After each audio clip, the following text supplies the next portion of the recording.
برادران اسلام، عزیز الاحترام بزرگوں، دوستوں اور بھائیوں، کہ بعض حضرات جو ہیں ہمارے جو تقلید کے مخالف ہوتے ہیں نا جی، تقلید نہیں کرنی چاہیے، وہ ان آیات کو پڑھتے ہیں کہ دیکھو جی یہاں باپ دادے کے طریقے پہ چلنا یا بزرگوں کے طریقے پہ چلنا جو ہے یہ تقلید ہے، اور اسی کو تو اللہ نے شرک قرار دیا ہے، اللہ نے حرام قرار دیا ہے۔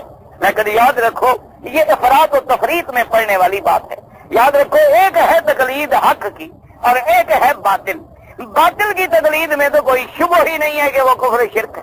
اب دیکھیں نا کہ اسی قرآن کی آیت میں کیا لکھا ہے، اسی قرآن کو خدا کے لیے کچھ سمجھیں۔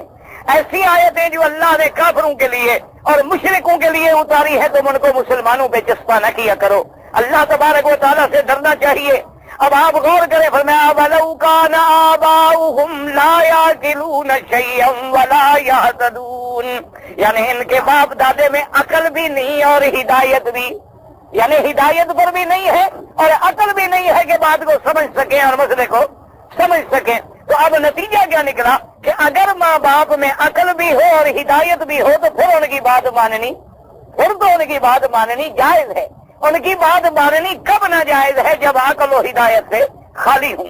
جیسے کہ حضرت یوسف علیہ السلام نے فرمایا انی ترکت ملت قوم لا یؤمنون باللہ وبالآخرۃ ہم کافرون واتبعت ملت آبائی ابراہیم واسحاق ویعقوب۔ حضرت یوسف علیہ السلام نے فرمایا کہ میں نے اس قوم کو ان کے طریقے کو چھوڑ دیا ہے جو کافر اور مشرک ہیں، میں تو ان کی اتباع کرتا ہوں جو میرے ماں باپ گزرے ہیں، حضرت ابراہیم، حضرت اسحاق، حضرت یعقوب۔ تو اگر ماں باپ یعنی پیغمبر تھے اور ہدایت والے تھے تو ان کی بات کا ماننا جو ہے وہ قابل مذمت نہیں ہوتا، کیونکہ اس کا تو ہمیں اللہ نے خود حکم دیا ہے کہ فَاسْأَلُوا أَهْلَ الذِّكْرِ إِن كُنتُمْ لَا تَعْلَمُونَ، کہ اب ہر آدمی تو مقام مجتہد پہ نہیں پہنچ سکتا۔ اگر آپ مجتہد ہیں اور مقام اجتہاد پہ ہیں تو پھر آپ مجتہد بنیں، اور اگر آپ اس مقام پہ نہیں ہیں اور مسئلہ نہیں جانتے ہیں تو پھر مجتہدین سے پوچھنا ہوگا، علماء سے پوچھنا ہوگا، اور ان سے پوچھنے پر پھر بات کا عمل کرنا ہوگا۔ تو اس لیے ہمیشہ یاد رکھیں کہ کبھی اصل میں یہ ہوتا ہے کہ افراط و تفریط میں ہم اللہ کے قرآن کی وہ آیتیں جو اللہ نے کافروں کے لیے بھیجی ہیں ہم ان کو مسلمانوں پر بھی لگا دیتے ہیں، حالانکہ یہ بات غلط ہے۔ سیاق و سباق دیکھنا چاہیے، یعنی اول سے لے کر آخر تک آیات دیکھیں۔ استبرأ الذین اتبعوا من الذین اتبعوا، قیامت والے دن وہ بڑے اور چھوٹے ایک دوسرے سے علیحدہ ہو جائیں گے۔ کون؟ کافر، یعنی اتباع کرنے والے اور اتباع کرانے والے وہاں بھی کافر تھے۔ وما ہم بخارجین من النار، اور جہنم سے کبھی نہیں نکلیں گے۔ کون؟ کافر۔ اور اس کے بعد فرمایا لوگوں حلال و طیب کھاؤ۔ کن کو حکم تھا؟ مسلمانوں کو، اور ان لوگوں کو جو بتوں کے نام پہ اپنے جانور چھوڑ کے حرام کر لیتے تھے۔ یہاں بھی ذکر کافروں کا ہے۔ اور اس کے بعد بھی اللہ تبارک و تعالی نے فرمایا وَأَن تَقُولُوا عَلَى اللَّهِ مَا لَا تَعْلَمُونَ، اللہ پر ایسی باتیں کرنا جو اللہ نے نہیں فرمائی ہے، یہ بھی کافروں کا شیوا ہے۔ کوئی مسلمان اللہ پر ایسی بات کیسے کر سکتا ہے؟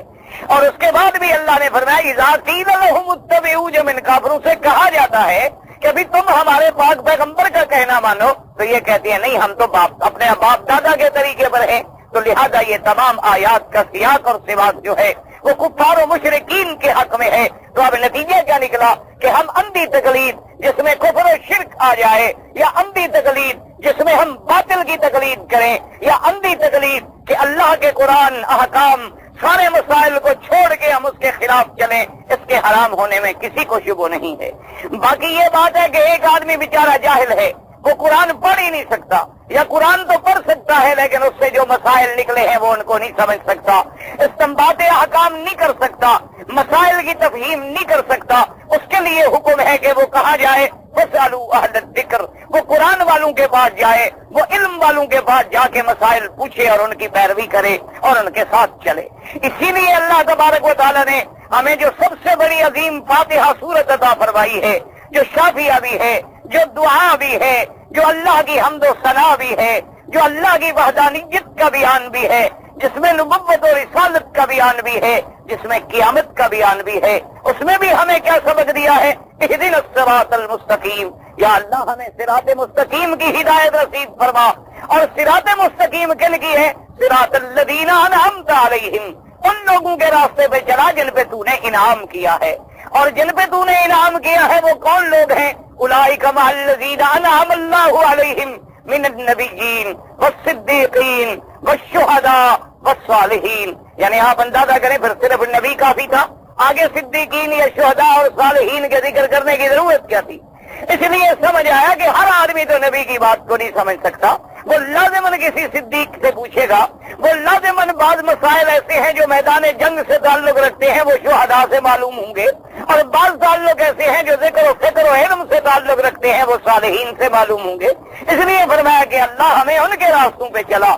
اولئک مع الذین انعم اللہ علیہم من النبیین والصدیقین والشہداء والصالحین وحسن اولئک رفیقا. اور ان لوگوں کی ہی ہمیں معیت اور رفاقت نصیب فرما. تو اس لیے یاد رکھیں ائمہ مجتہدین کی تقلید یا ائمہ اربعہ کی تقلید یہ نہیں کی جاتی کہ وہ قرآن کے نعوذ باللہ مخالف ہیں اور ہم ان کی تقلید کریں نا، بلکہ ہم یہ سمجھتے ہیں کہ ان لوگوں نے اللہ کے قرآن و حدیث کو سمجھ کے